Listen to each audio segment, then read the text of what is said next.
کا دل کیا اس نے پاکستان پہ حملہ کر وقت دنیا میں انٹرنیشنل لا ایگزسٹ کرتا ہے کیونکہ بھارت کا دل کیا اس نے پاکستان پہ حملہ کر دیا، اسرائیل کا دل کیا اس نے ایران پہ حملہ کر دیا۔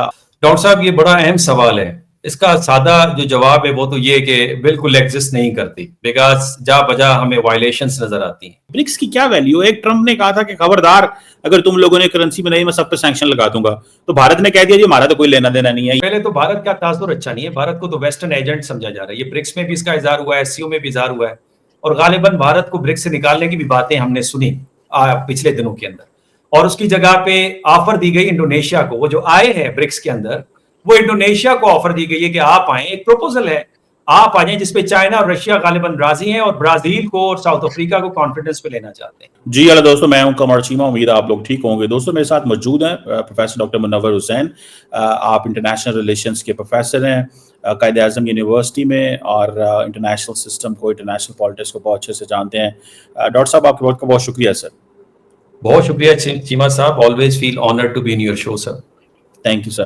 ڈاکٹر صاحب میں جاننا چاہتا ہوں کہ کیا اس وقت دنیا میں انٹرنیشنل لا ایگزسٹ کرتا ہے کیونکہ بھارت کا دل کیا اس نے پاکستان پہ حملہ کر دیا، اسرائیل کا دل کیا اس نے ایران پہ حملہ کر دیا، اور لگ یہ رہا ہے کہ ایران کہتا ہے کہ میں نے آئی اے کو کا حصہ ہی نہیں بننا، مجھے ضرورت ہی کوئی نہیں ہے، تم لوگ آتے ہو میرے ملک میں اور مجھے پروٹیکٹ ہی نہیں کر سکتے، میں تمہارے قانون فالو کرتا ہوں۔ کیا دنیا کے اندر international law, U N charter کی کوئی ریلیونس رہ گئی ہے؟ میں سمجھتا ہوں کہ یہ ایک امپورٹنٹ سوال ہے، یہ ایک انٹرنیشنل ریلیشنز کے حوالے سے، تو اس پہ آپ سے بات کی جائے۔ جی ڈاکٹر صاحب یہ بڑا اہم سوال ہے، اس کا سادہ جو جواب ہے وہ تو یہ کہ بالکل ایگزسٹ نہیں کرتی، بیکاز جا بجا ہمیں وائلیشنز نظر آتی ہیں۔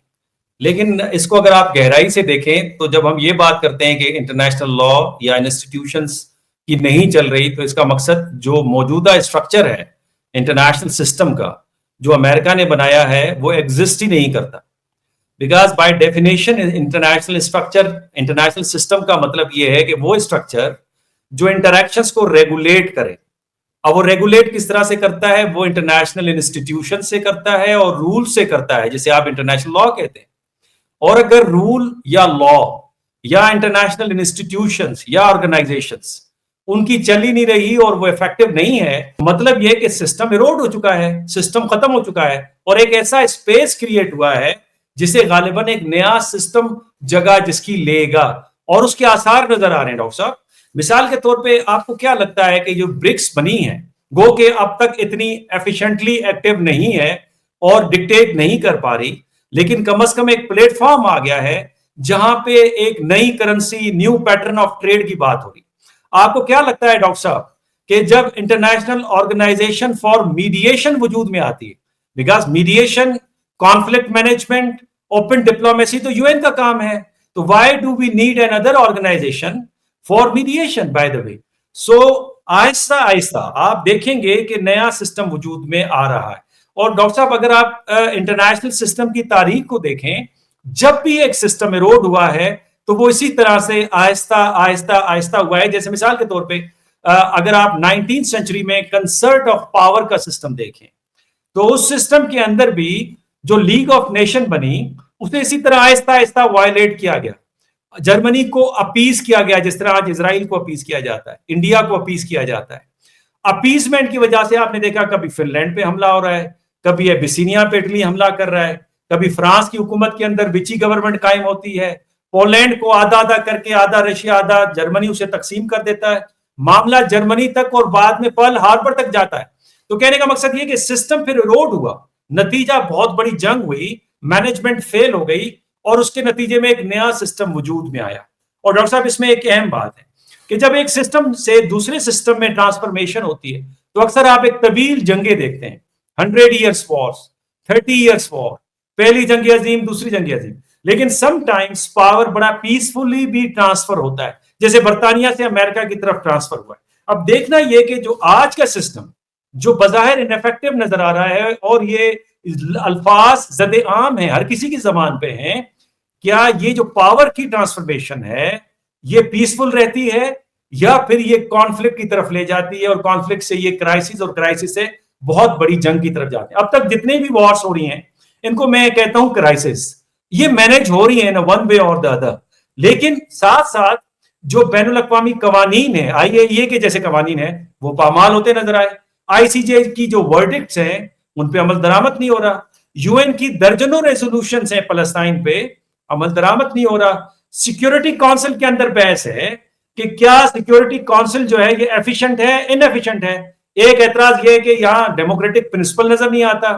پورا سسٹم لبرلزم پہ ہے اور لبرلزم کی جان ڈیموکریسی میں ہے اور ڈیموکریسی میجورٹیرین رول پہ ہے اور سیکیورٹی کونسل میں میجورٹی رول ہی نہیں ہے. 5 مخصوص ریاستوں کو صرف ویٹو پاور ہے, جبکہ گلوبل ساؤتھ میں میجورٹی ہے, وہاں پہ ریپرزنٹیشن ان کی نہیں ہے. انڈیا کلیم کرتا ہے, ساؤتھ افریقہ کلیم کرتا ہے, برازیل کلیم کرتا ہے. کاؤنٹر آرگومنٹ یہ ہے کہ اگر ہم باقیوں کو لے آئیں تو نظام ایفیشنٹ نہیں رہے گا. سوال یہ کہ کیا ابھی نظام ایفیشنٹ ہے؟ کیا ریزولوشنز کی امپلیمنٹیشن ہو رہی ہے؟ کیا پیس اینڈ اسٹیبلٹی ہے؟ کیا گریونسز ختم ہو گئی ہیں, کانفلکٹ ختم ہو گئے؟ کیا جو ورڈکٹس آ رہی ہیں مختلف آرگنائزیشن سے کیا اس پہ عمل درآمد ہو رہا ہے؟ ڈاکٹر صاحب یہ وہ سوالات ہیں جو بتا رہے ہیں کہ رول نہیں چل رہا, اور اگر رول اور ادارے نہیں چل رہے تو نظام نہیں ہے. بالکل رول اور ادارے نہیں ہیں. تو ڈاکٹر صاحب آپ نے برکس کی بات کی, برکس کی کیا ویلیو ہے؟ ایک ٹرمپ نے کہا تھا کہ خبردار اگر تم لوگوں نے کرنسی میں نہیں میں سب پہ سینکشن لگا دوں گا, تو بھارت نے کہہ دیا جی ہمارا تو کوئی لینا دینا نہیں ہے, یہ میں نہیں کہہ رہا ہے, دوسرے پائن کہہ رہے ہم نہیں, ہمارے سے کوئی لینا دینا نہیں. کیا مطلب کیا یہ پوری مڈل ایسٹ کانفلکٹ میں رشیا چائنا برکس کی کیا کنٹریبیوشن ہے؟ مجھے صرف اتنا بتا دیں آپ. ڈاکٹر صاحب اور کنٹریبیوشن نہ ہو, آپ کا آرگیومنٹ لے لیتے ہیں. پہلے تو بھارت کا تاثر اچھا نہیں ہے, بھارت کو تو ویسٹرن ایجنٹ سمجھا جا رہا ہے. یہ برکس میں بھی اس کا اظہار ہوا ہے, SCO میں بھی اظہار ہوا ہے, اور غالباً بھارت کو برکس سے نکالنے کی بھی باتیں ہم نے سنی پچھلے دنوں کے اندر, اور اس کی جگہ پہ آفر دی گئی انڈونیشیا کو. وہ جو آئے ہیں برکس کے اندر وہ انڈونیشیا کو آفر دی گئی ہے کہ آپ آئیں, ایک پروپوزل ہے آپ آ جائیں جس پہ چائنا اور رشیا غالباً راضی ہیں اور برازیل کو اور ساؤتھ افریقہ کو کانفیڈنس پہ لینا چاہتے ہیں. برکس کی کیا ویلیو ہے؟ ایک ٹرمپ نے کہا تھا کہ خبردار اگر تم لوگوں نے کرنسی میں نہیں میں سب پہ سینکشن لگا دوں گا, تو بھارت نے کہہ دیا جی ہمارا تو کوئی لینا دینا نہیں ہے. کم از کم سمبولک اس کی ایک اتنی ویلیو بن گئی ہے کہ گلوبل ساؤتھ کی ایک آرگنائزیشن ہے جو کم از کم جس نے جب رشیا پہ سینکشنز لگے تو رشیا کے ساتھ تعاون کر کے اس کی اکانومی کو ڈائیورسیفائی کرنے میں مددگار ثابت ہوئے یہ ممالک, اور یہی الزام چائنا کے اوپر ہے. بظاہر چائنا یوکرین کی وار میں کہتا ہے کہ میں نیوٹرل ہوں, لیکن ویسٹ کا آرگومنٹ یہ ہے کہ چائنا نیوٹرل نہیں ہے. چائنا اپنے برکس کے ممبر کو اسسٹ کرتا ہے ڈپلومیٹیکلی, مورلی اور سم ٹائمز ٹیکنالوجی کی ٹرانسفارمیشن کے ساتھ بھی. تو ڈاکٹر صاحب یہ آہستہ آہستہ جیسے کانفیڈنس اینڈ فریکوینسی میچ ہوگی, باقی ممالک بھی شامل ہوں گے, تو آپ دیکھیں گے کہ یہ ایکٹیو ہونا شروع ہو جائیں گے. ڈاکٹر صاحب ماضی میں بالفرض جب یہ اسٹرکچر موجودہ اسٹرکچر بڑا پاورفل تھا ڈاکٹر صاحب 1970s کے اندر, ابھی نیا امریکہ کا گرپ ہوئی تھی اس انٹرنیشنل سسٹم پہ, اس وقت ایک نان الائنڈ موومنٹ بنی تھی. اس نان الائنڈ موومنٹ میں سارے پیریفرل غریب لوگ تھے, غریب ممالک تھے. چائنا بھی پاور نہیں تھا, انڈیا کی تو کوئی مجال ہی نہیں تھی. بہرحال اس 77 گروپ نے اقوام متحدہ میں اپنی ڈیمانڈ منوا لی تھی کہ 1% آف GNP جو ہے یہ ترقی یافتہ ممالک ہم پہ لگائیں گے, بیکاز انہوں نے ہمارے ریسورسز کو لوٹا ہے, اور وہ ڈیمانڈ ان کی تسلیم کی گئی. ڈاکٹر صاحب تو کہنے کا مقصد یہ کہ جو آرگنائزیشن یا پلیٹ فارم ہے یہ ایک امپورٹنٹ سورس ہوتا ہے جو کہ کسی اقوام کے گروپ کو پاور دیتا ہے اور بات یہاں سے آگے بڑھتی ہے. اس کی ایک چھوٹی مثال اور دے دوں ڈاکٹر صاحب, پھر اگلے سوال پہ. علی شریعتی کا آپ نے نام سنا ہوگا ڈاکٹر صاحب, تہران میں فرانس سے PhD تھے. تہران میں کیا کرتے تھے؟ صرف لیکچرز دیتے تھے. اب ایک پروفیسر لیکچر دے رہا ہے, اس لیکچر سے کیا ہوتا؟ تہران میں ایک بارگاہ تھی, اس پلیٹ فارم سے وہ لگاتار لیکچر دینے کی وجہ سے انہوں نے مائنڈ سیٹ ایرانیوں کا بنایا, جس کے نتیجے میں مصدق کا ریولوشن آیا, اور ایران کے 1979 کی ریزولوشن کی اصل بیس علی شریعتی نے ڈالی. بظاہر کچھ نظر نہیں آ رہا تھا, لیکن آپ نے دیکھا کہ آہستہ آہستہ اس نے سارے اس پلیٹ فارم نے پوری قوم کو ایک نئی ڈائریکشن دے دی, اور اس نے یہ بات کہی کہ جن خرافات میں اور جن مسائل پہ آپ لگے ہوئے ہیں کہ تمباکو حرام ہے یا حلال ہے, اصل مسئلہ یہ نہیں ہے. اصل مسئلہ وہ کولونیل اسٹرکچر ہے جس میں آپ کی ایکسپلائٹیشن ہو رہی ہے.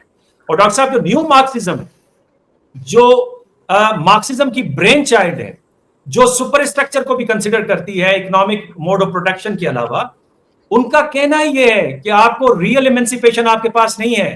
جو نالج آپ استعمال کر رہے ہیں وہ تو پاور سرکل سے بن کے آ رہا ہے. جو تھیریز آپ بلائنڈلی فالو کر رہے ہیں اس کے پیچھے تو کوگنیٹو انٹرسٹ ہیں. جو کلچرل اسٹرکچر آپ اپنا رہے ہیں اس کو کاپی کریں. This is not your own culture, you are subjugated in that culture. تو وہ ریئل ایمنسپیشن کی بات, اور وہ آپ کو افریقہ کے اندر ڈاکٹر صاحب نظر آنا شروع ہو گیا. فار دا فرسٹ ٹائم افریقہ سے میں نیریٹو سن رہا ہوں کہ our culture is more civilised, more powerful as compared to the western culture. And this is the reason doctor صاحب کہ چائنیز نے اپنا کلچر گیو اپ نہیں کیا, ماڈرنائزیشن لے لی ویسٹ سے. آج چائنا ماڈرن ہے, مرہون منت ہے ویسٹ کا, مرہون منت ہے امریکہ کا, but they did not buy their culture, they did not buy their narrative, rather they are developing their own narrative. اور یہی بات ہے ڈاکٹر صاحب, جو گلوبل ساؤتھ سے اب نیریٹو آ رہا ہے, چاہے وہ انڈین نیریٹو ہے, ساؤتھ افریقن نیریٹو ہے, یا برازیلین نیریٹو ہے, یا چائنیز نیریٹو ہے, یا رشین نیریٹو ہے, اور پھر ایرانین نیریٹو ہے. ڈاکٹر صاحب سیپریٹ نیریٹو آ رہا ہے, اور وہ ویسٹ کے نیریٹو کو ڈینائی کر رہا ہے, اور کسی حد تک کنٹین کر رہا ہے, یا کنٹین کرنے کی کوشش کر رہا ہے. تو یہ علامتیں ہیں ڈاکٹر صاحب جو بتا رہی ہیں کہ ہم ایک نیو نارمل کی طرف جا رہے ہیں, جو غالباً 5 to 7 ایئرس یا 10 ایئرس میکسیمم وہ اسٹیبلش ہو جائے گا, جس کے بارے میں آپ بھی سن رہے ہوں گے, اور جس کی مثالیں آپ اس وقت دیکھ بھی رہی ہیں, جو گلوبل ساؤتھ کے اندر تبدیلیاں رونما ہو رہی ہیں. ڈاکٹر صاحب آپ نے بہت اچھے طریقے سے ایکسپلین کیا اس سوال کو, لیکن یہ بتائیں مسلمان دنیا کا کیا کرنا ہے؟ یہ تو ختم ہو گئی ہے ڈاکٹر صاحب. ایک ایران ہی تھا, ریزسٹنس پاور تھی, وہ تو چلو کچھ انہوں نے مار کھائی, کچھ مارا, تو وہ تو پھر بھی کھڑے رہے. باقی یہ مسلمان دنیا کیا ہے؟ یہ ہم نے بھی مار کھائی اور مارا, ٹھیک ہے. باقی یہ جو دنیا میں مسلمان دنیا میں 55 ممالک ہیں, ان کا کیا کردار ہے دنیا میں؟ یہ کیا کر رہے ہیں, اور ان کی کیا آپ کو لگتا ہے کہ یہ ان کی بھی کوئی ریلیونس ہے, یا کہ یہ اب یہ سمجھے یہ گال موک گئی ہے؟ ڈاکٹر صاحب 3 پیراڈائمس ایسے ہیں جنہوں نے گلوبلائزیشن کی بات کی ہے, بلکہ اگر 4 اگر مجھے اجازت دیں تو 4 تھیوریٹیکل ٹریڈیشنز ایسی ہیں آئی آر کے اندر. ایک مارکسزم نیشنلزم کی بات نہیں کرتا, انٹرنیشنل سوسائٹی کی بات کرتا ہے, اور وہ کہتا ہے کہ ایک سوشلسٹ یا کمیونسٹ نظام گلوبلائزڈ ہو جائے گا دنیا کے اندر, اور وہ ریاستوں کو نسل اور زبان اور باقی چیزوں پہ تقسیم نہیں کرتا. دوسرا پیراڈائم ہے اسلام کا, اسلام دیتا ہے کانسیپٹ آف امہ. تیسرا جو گلوبلائزیشن کا کانسیپٹ آیا وہ آیا تھا لبرلزم میں, جب فرانسس فوکویاما نے اینڈ آف ہسٹری کا دیا. انہوں نے کہا پورا جو لبرل نظام ہے وہ گلوبلائزڈ ہوگا, اور جو ریجنلزم ہے یہ اسٹیپنگ اسٹون ہے گلوبلائزیشن کی. حالانکہ لبرلزم کے اندر نیشنلزم ہے, تقسیم در تقسیم ہے, لیکن کم از کم گلوبلائزیشن کا کانسیپٹ انہوں نے بھی اس کا استعمال کیا. تیسرا ڈاکٹر صاحب ریشنل اسکول آف تھاٹ, جسے آپ انگلش اسکول آف تھاٹ بھی کہتے ہیں, وہ انٹرنیشنل سوسائٹی کی بات کرتے ہیں. اب ڈاکٹر صاحب یہ چاروں کم از کم کسی ایک شکل میں دوسرے شکل میں گلوبلائز, انٹرنیشنل سسٹم, یونٹی کی بات کرتے نظر آ رہے ہیں, اور چاروں فیل ہو گئے ڈاکٹر صاحب. معذرت کے ساتھ اگر میرے دوست جو مذہبی ہیں وہ اس کو نہ کریں, جہاں امہ کے اندر یونٹی نظر نہیں آ رہی, اور آپ نے بجا فرمایا کہ ایران فلسطین کے مسئلے کے اوپر تنہا کھڑا ہے, تو اگر آپ مارکسزم کو لیں جو پریڈکشن انہوں نے دی تھی اور انٹرنیشنل سوسائٹی کی, وہ بھی فیل ہے, وہ تو کہیں ہمیں نظر نہیں آ رہی. جو لبرل اسکول آف تھاٹ نے کہا تھا کہ ہم کامن کنسرنز پہ, کوآپریشن پہ, اور جب باؤنڈریز فزیکل ورچوئل ہو جائیں گی اور انٹر ڈیپینڈنس قائم ہو جائے گی ٹریڈ کے تھرو, جنگیں ختم ہو جائیں گی. ڈاکٹر صاحب بڑی ٹریڈ ہے چائنا اور انڈیا کے درمیان, پھر اختلاف کیوں؟ ڈاکٹر صاحب $700 بلین سے زیادہ ٹریڈ ہے چائنا اور امریکہ کی, پھر یہ بائی پارٹیزن کنسنسس کیوں ہے امریکہ میں؟ جان شائمر کیوں کہتا ہے کہ چائنا کو کنٹین کرنے, ورنہ امریکہ کی اجارہ داری کو بہت بڑا خطرہ ہے. اسی طریقے سے ڈاکٹر صاحب انٹرنیشنل سوسائٹی, جو ہیڈلے بل نے اپنی کتاب ایکسپینشن آف انٹرنیشنل سوسائٹی کی بات کی, انہوں نے کہ ویسٹرن سوسائٹی ہی حقیقت میں پوری دنیا میں کاپی ہوگی, اور نارم پیدا کر کے اور ڈومیسٹک پالیٹکس اور انٹرنیشنل پالیٹکس میں برج کر کے, بیکاز انٹرنیشنل پالیٹکس میں انارکی ہے, ڈومیسٹک پالیٹکس میں ہرارکی ہے, اور یہ ہرارکی اور انارکی کو آپ سوسائٹی کا سینس قائم کر کے ان کو آپ برج کر سکتے ہیں اور دنیا میں امن آ جائے گا. وہ sense of international society doctor صاحب کہاں نظر آ رہی ہے؟ وہ کہتے ہیں مثال کے طور پہ آج یہ ایران اسرائیل کی جنگ میں وہ بنکرز کا معاملہ ڈاکٹر صاحب آپ کے سامنے آیا کہ انڈینز کو گھسنے نہیں دیا جا رہا تھا, کہ دس از ناٹ فار یو. تو وہ سینس آف انٹرنیشنل سوسائٹی کدھر ہے ڈاکٹر صاحب؟ کدھر گئے انٹرنیشنل سینس آف سوسائٹی؟ یا بالفرض یہ جو G7 ہے ڈاکٹر صاحب, اس میں گلوبل ساؤتھ کے ممالک کیوں نہیں شامل ہیں؟ یا اس کو بھی چھوڑیے ڈاکٹر صاحب, چائنا کو کنٹین کرنے کے لیے کوارڈ بنی. جب آپ نے کوارڈ بنا لی, ایک ملٹری الائنس بنا لیا, آکس کی کیا ضرورت تھی؟ یہ وہ سوالات ہیں ڈاکٹر صاحب جہاں پہ کہیں نہ کہیں نسل، آئیڈیولوجیکل بائسز اور یہ کانسیپٹ کہ ہم چوزن ہیں، یونیک ہیں، ایکسپشنلزم ہے. مثال کے طور پہ لیوی گڈن ایک بڑے مشہور جرنلسٹ ہیں اسرائیل کے، انہوں نے کہا آپ کو پتا ہے کہ مڈل ایسٹ کے اندر امن کیوں نہیں ہو رہا؟ انہوں نے کہا 3 بنیادی اقدار ہیں، ویلیوز ہیں اسرائیل کے اندر، جب تک وہ ختم نہیں ہوں گے یہ مسئلہ حل نہیں ہوگا.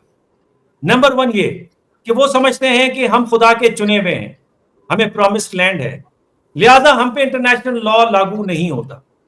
وی are different, we are unique, ہم پہ لاگو نہیں ہوتا. ہاں بہت اچھی چیز ہے باقیوں کے لیے.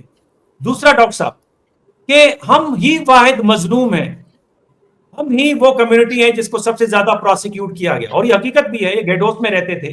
فائنل سولوشن کا ہٹلر نے ایک پروگرام چلایا جس میں بڑے پیمانے پر ان کی قتل و غارت ہوئی، لیکن ہم ہی واحد ہیں، لہٰذا ہمیں حق ہے کہ جو ہم کر سکتے ہیں پالیسیز میں، ریپریشن کر سکتے ہیں، میسو ریٹیلیشن کر سکتے ہیں. اور اس کا الزام وہ عربوں پہ لگاتے ہیں. ان کی جو فرسٹ پرائم منسٹر تھی گولڈا میئر، انہوں نے کہا تھا کہ ہم عربوں کو کبھی معاف نہیں کریں گے، انہوں نے ہمیں مجبور کیا ہے کہ ان کے بچوں کو قتل کریں. تیسرا ڈاکٹر صاحب جو ویلیو ہے، بظاہر جس کو یہ کلیم نہیں کرتے، لیکن اگر ان کی سوسائٹی کی کھال کو اتاریں گے under the skin, you will find this very important element, and that is that کہ ہمارے جیسا اور کوئی نہیں ہے. ہم اور ہیں، عربس اور ہیں، ہماری سوچ اور ہے، ان کی سوچ اور ہے، ہمارے بچے اور ہیں، ان کی بچے اور ہیں. اور جوشوا کی کتاب کے مطابق ہم انسان ہیں، باقی سارے جانور ہیں. جو ہمارے ساتھ کھڑے اچھے جانور، جو ہمارے خلاف ہیں برے جانور. ڈاکٹر صاحب یہ صرف اسرائیل تک نہیں ہے، یہ ماضی میں جرمنی میں ہٹلر کا بھی کانسیپٹ تھا جو اس نے اپنی کتاب مین کیمپ مائی اسٹرگل میں لکھا کہ ہم مارشل ریس ہیں، ہمارا حق ہے کہ ہم دنیا پہ حکومت کریں، باقی نیچ ہیں. ڈاکٹر صاحب رومنس بھی یہ یقین رکھتے تھے. امریکنس میں جو مینیفیسٹ ڈیسٹنی ہے ڈاکٹر صاحب وہ بھی یہ کہتا ہے. تو جب ہر سوسائٹی میں ڈاکٹر صاحب یہ کانسیپٹ، نریندرا مودی کی یہ فلسفی ہے، یہ جو اکھنڈ بھارت ہے اور جو برہمنس کی جو اونچائی ہے اور باقی سارے نیچ ہیں، اور جو اس وقت ڈفر زون کا جس کتاب کا میں اکثر حوالہ دیتا ہوں اویک شکلا نے لکھی ہے، وہ دس از ویری الارمنگ ڈاکٹر صاحب. جب یہ سپریارٹی کا کانسیپٹ آئے گا اور آپ کو فریٹرنیٹی نظر نہیں آئے گی، مساوات معاشرے میں نظر نہیں آئے گی، جس کے بارے میں اسلام کہتا ہے کہ صف میں کھڑے ہو گئے محمود و ایاز، نہ بندہ رہا نہ بندہ نواز، جس کے بارے میں سقراط نے کہا تھا ڈاکٹر صاحب کہ اگر آپ چاہتے ہو کہ دنیا میں آپ کے معاشرے میں ایتھنس کے اندر مساوات آئے تو سارے خداؤں کو ختم کر کے ایک خدا پہ جاؤ، نہیں تو اس کا خدا عظیم تو وہ بھی عظیم، اس کا خدا نیچ تو وہ بھی نیچ. تو خود اسلام کے اندر ڈاکٹر صاحب یہ جو پورا کانسیپٹ تھا مساوات کا، وہ آپ کو ہلتے ہوئے نظر آ رہا ہے اس وقت. وہ جو بات تھی عرب اور عجم میں کوئی فرق نہیں ہے، وہ نظر آتا ہے ڈاکٹر صاحب. اور یہی وجہ ہے کہ ہم دنیا کے کسی حصے میں امن نہیں دیکھ رہے، اور یہی بنیادی رکاوٹ. تو جب تک یہ ویلیوز رہیں گے ہر معاشرے کے اندر تو کانفلکٹ رہے گا، وار رہے گا، سسٹم ایفیشنٹلی کام نہیں کرے گا. بالکل ڈاکٹر